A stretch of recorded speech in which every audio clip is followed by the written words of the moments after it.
So here we have it, folks, a DualSense, a PlayStation 5 controller that is irresponsive to anything that I do. So I paired this controller with a friend of mine's, or actually my partner's PlayStation 5, and it basically connected and worked really well. I charged it up and everything, but now that I'm trying to connect it to my PS5, it's not working.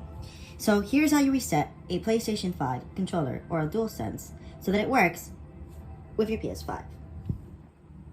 So first of all, if it's not working and you're connecting it and everything, sometimes what happens, you connect it and then you disconnect it and then you reconnect it, and boom, you see it glows or it's charging and then nothing.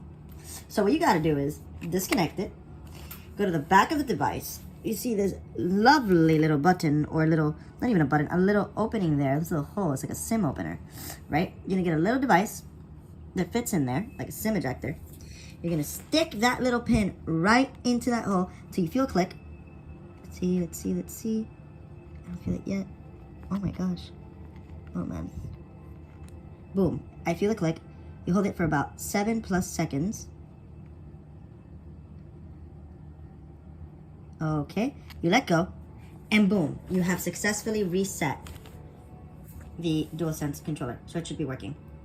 And then all you have to do is connect it to your PlayStation 5. And yeah, let's see if this baby works.